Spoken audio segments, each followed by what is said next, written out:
Welcome to Bears in Exile. Today is September 24th, and it is time for the weekend market overview. Looking at the Dow, SPX, VIX, XOI, TNA, UUP, FXE, GLD, and SLV.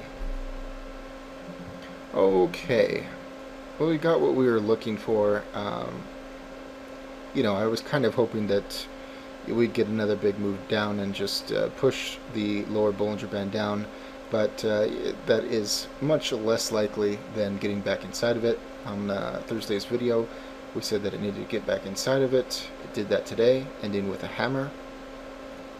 And there's going to be a lot of people that say, oh, we got a hammer. This is the bottom of a range, and now we're going to bounce. That's entirely possible. But the short-term moving averages are still pointing down. We do not have an uptick. We are still below the lower price consensus level. We have the middle Bollinger Band above the short-term moving averages, giving weight to push it down. We still have the 14-day RSI moving average with lots of room to the downside, and it is pointing down. Stochastics also have room to move, and they are pointing down. We have the bearish cross on the MACD with lots of room to move on the way down. Histogram ticking down, lots of room to move on the way down. So this still looks extremely bearish to me. And, maybe we will get a pop on Monday of some sort. Some people are saying that Greece is going to default over the weekend. I don't know if I buy that. And we'll see how that affects the market on Monday. But for the moment, I still think we are headed down. And we'll definitely know that over the course of this coming week. Now, we also mentioned that in Thursday's video that the daily and the 180 were very bearish looking, and that the intradays were oversold and needed a reset. And we got some of that today, but here's the daily. I would consider it very bearish. Here is the 180. And we can see that the 14-day RSI moving average is ticking down. Now we do have the stochastics, and they are making their way up. We don't know if they're going to make it all the way to the top here, meet up with the 14-day RSI moving average, flip over, and then have a major move down. That is entirely possible. They can also flip over now and head back into oversold, which the slow stochastic is still there, but we have to watch. We have the histogram ticking up at the end of the day, and this is fine. It's the 14-day RSI moving average I am most concerned about, and that one is in perfect bear alignment. 60-minute, we can see that the 14-day RSI moving average is in oversold areas still. It's still pointing down. It hasn't started flipping over yet.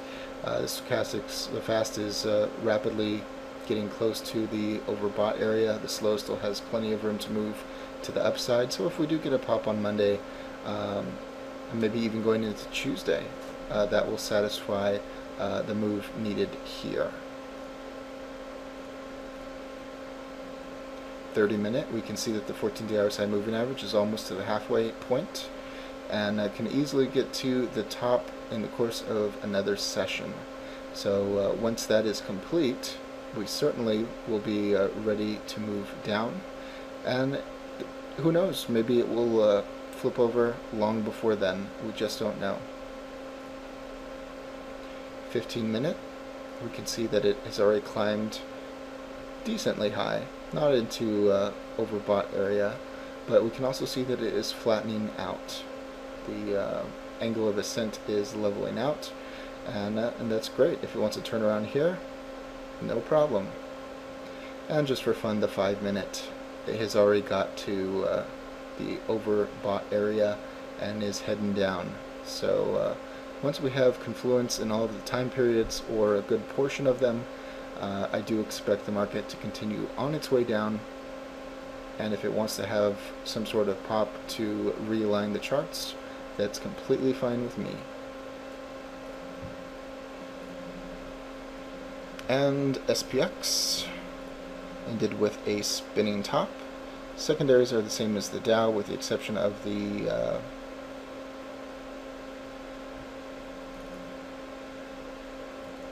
actually they are pretty identical. So spinning top, got back inside the upper Bollinger Band, did not do much damage to the candle that we formed on Thursday. Short-term moving average is still pointing down. We're going to have to cross on the middle Bollinger Band. Secondary is all identical, so I won't recover those, but this does not look good. The one thing that it does have going for it is it kissed the lower price consensus level and bounced from it. So that is, in my opinion, its one saving grace. And if it does break this over the next day or two, or actually this coming week, then we know that there is trouble. And the VIX got back inside its upper Bollinger Band. Did not really do any kind of damage, on a closing basis. It closed a tiny bit lower, but nothing really noticeable. It is a spinning top. We still have the short-term moving averages pointing up, and we are above the major price consensus level. Notice the 14-day RSI moving average getting its hook and starting its way up. The stochastics still have room to move. Uptick on the histogram, cross on the MACD. This does look bullish. We have a textbook guppy entry, and with any luck, this will push the upper Bollinger Band up, and we'll have a break of the upper price consensus level. That will be a really good tell. And XOI. Oil did not have as nice of a day. It ended with a hammer. It ended just below the lower Bollinger Band.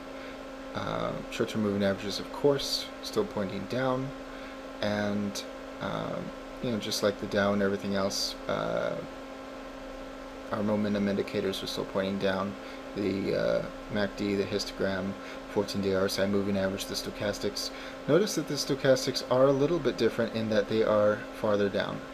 So perhaps this one will have a pause and an attempt to come back up to the 14-day RSI moving average, but this is still a very bearish looking chart.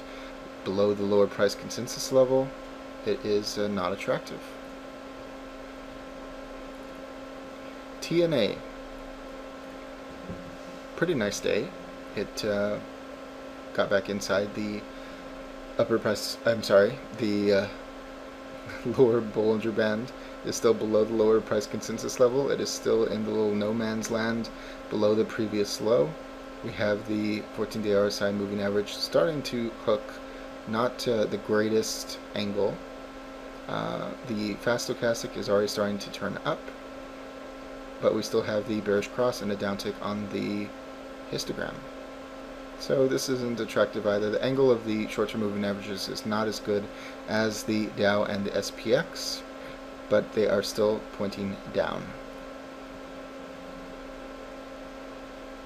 Now for the really fun stuff, UUP. We had a doji star on Thursday. We said it would be likely to get back inside of the upper Bollinger Band. It did that today, ending with a spinning top. Notice the short-term moving averages still pointing up, still above the 200-day moving average. And with this extreme move, the middle Bollinger Band has not given us a totally clear signal as to whether it's going to be at the bottom of the short-term moving averages or if it's going into the middle for a possible turn. We just don't know. Certainly the 14-day RSI moving average is very high along with the stochastics. So this is the one chart which is kind of a fly in the ointment, in that if this goes down, the market should go up, and the 14-day RSI moving average is very high. It is working against the Dow and the SPX charts, unless it hangs out up here for a while, which absolutely it could. We do have a negative divergence in the histogram that we need to be aware of. That is assuming that this move is finished, but as high as the MACD is, it probably is not going to make a higher peak. So something to be aware of, and this one we're going to be paying very close attention to. it is driving the market. And in the futures after the close of Friday, the euro actually dropped. So, I mean, if the markets were still open, we'd have an up move. So, but, you know, we have the entire weekend to get through, and who knows if Greece defaults or not, and what effect either one of those will have on the market. But I am not planning on a Greece default, but we'll see. FXE was not outside the lower Bollinger Band yesterday. Nonetheless, it got a nice little pop today. Spinning top. We do not have an uptick in the short-term moving averages. They are pointing down. The middle Bollinger Band line is inside the short-term moving averages, also giving us a clue that we may have another movement to the upside. Of course, 14-day RSI moving average and stochastics very low. Uptick in the histogram, downtick in the MACD, mixed bag, but we need to see how long the 14-day RSI moving average and the stochastics remain in oversold area. This can continue to fall. Certainly the short-term moving averages indicate at the moment that that is likely, but you know, at some point you always get an uptick, and whether or not this over here was considered the retest of the 200-day moving average remains to be seen, but it would be nice at some point to get an actual proper retest. But if that was it, I am totally fine with that. And now for the bad news of the day, which was gold. This is disgusting. This is just absolutely disgusting. Sat on the bar for a little while and just flew through it. It's below the lower price consensus level for the month. It went and kissed and pierced the previous month's upper price consensus level, backed away from it. Terrible. Only good thing is we've been watching the 14-day RSI moving average for weeks now, watching its descent. It's getting close to the level where it will be oversold, and then presumably will turn around and go up, but it does have a little more room to go. It's very unfortunate, and all manipulation too. They hiked the margin rates at the end of the day, and but this was well underway beginning yesterday, and you could have said that this was oh, it's just the dollar going up forcing gold to go down, and then today you had all of this before the news was released. So somebody had to know that that news was being released. What a scam. Terrible. Even worse for silver. This is just sickening. I mean, yesterday was bad enough. Got below the lower price consensus level. Short-term moving averages were doing a little waterfall. And then you have today. Just absolutely disgusting. Clearing all of the price consensus levels from you know, previous months. Now when this thing turns around, it's going to have all of these people that bought at a higher level wanting to break even and get out, and that is just disgusting. Still room to move on the 14-day RSI moving average to the downside. I just don't even have words for this kind of terrible action. Just awful. I do like silver, and I am thinking about buying some now that it is getting way down here. I'm actually going to wait until the 14-day RSI moving average is all the way to the bottom. You know, maybe by then it'll be down at 26 or something else. I don't know. What an awful wave. After this whole blowout way back in April and May, to have it done to these people a second time is just you know, what a loss of faith in the market. But anyways, I'll just leave that alone for the moment, and I think that that is going to be it. As always, all investing decisions are your own. This chart and video are for entertainment, educational, and consumption of time purposes only. Thank you.